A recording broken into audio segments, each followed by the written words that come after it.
Hey everyone, welcome back.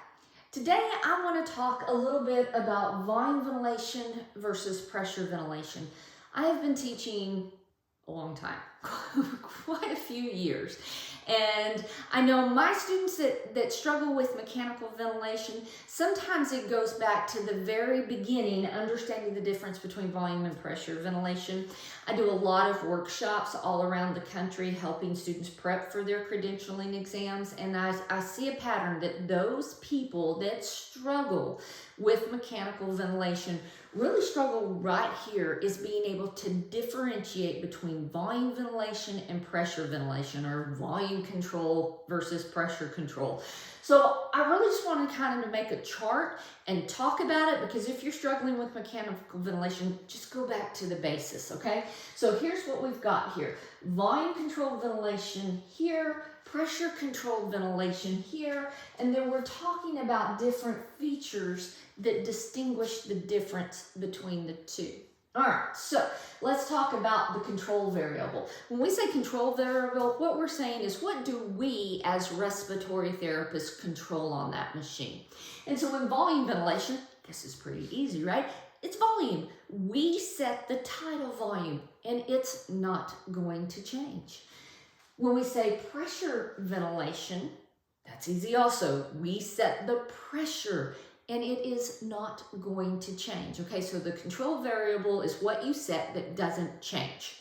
All right, this leads us now to the tidal volume.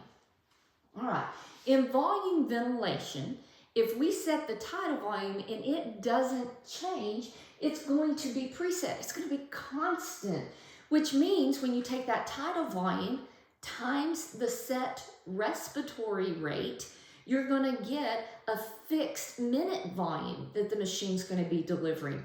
This is how you know for sure you can meet the patient's ventilation demands. This is how we're removing CO2, okay? So you have a guaranteed minimal minute volume in volume ventilation and volume control ventilation.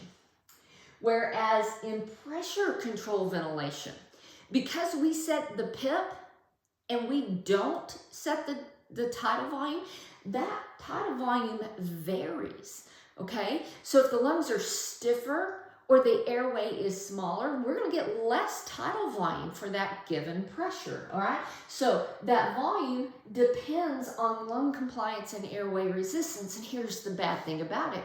We may control the pressure, which is super cool, but we now no longer control the minute volume, so we turn loose of the ability to have that guaranteed minute volume for CO2 removal. All right, so that's tidal volume. All right, let's go back to the peak pressure. In volume ventilation, we set the tidal volume. It doesn't change. But what does change is the peak inspiratory pressure, depending on compliance of the alveoli and airway resistance, okay? So peak pressures are going to vary in volume ventilation. They won't vary in pressure ventilation because we set them, okay? And they won't change. What does change is tidal volume, but the pressure is preset, it's constant, which helps limit barotrauma. So the really great thing about tidal volume, or setting volume ventilation, is we're going to get a consistent minute volume, okay? That's not such a great thing in pressure ventilation. That minute volume's not guaranteed. But the good thing in pressure ventilation is we're going to control peak pressures to minimize barotrauma, okay? And that's great. We're just not going to be able to guarantee that minute volume, okay? So these are the big, huge differences right here that sometimes students struggle with. So if you need to pause and go back and rewatch this a little bit, do that. Because the rest of these are just little differences in them that as you're getting more advanced with mechanical ventilation, it starts making more sense. Flow patterns. So in volume ventilation, we set the peak flow. Basically, pushing that tidal volume in at a set speed establishes the I time. So we have a constant flow pattern, but that might result in higher pressure sometimes. Whereas in pressure control, Pressure control is always delivered with a decelerating flow pattern. We don't set the flow. The machine and the patient together decide how much flow needs to be delivered to maintain that set peak inspiratory pressure. Sometimes because of this decelerating flow, it makes a square pressure waveform, which allows the patient to oxygenate better. So sometimes in pressure control modes of ventilation, a patient will oxygenate better than volume modes of ventilation. All right, again, we've kind of already said this. The advantages of volume ventilation, you have that precise minute volume, so you can guarantee CO2 removal, whereas in pressure control, the advantage is you're limiting peak inspiratory pressures, which minimizes barotrauma. Disadvantages, however, in volume ventilation, we set the tidal volume, the pressures vary. So the pressures could elevate to something that is damaging to the lungs. Pressure control, the disadvantages there is that we let loose of control of the tidal volume, so we may have problems ensuring a stable minute volume for CO2 removal. All right, so when do you use them, right? All right. So if you want precise control of the minute volume, you're going to use a volume mode of ventilation. However, you've got patients to change lung mechanics really pretty quickly.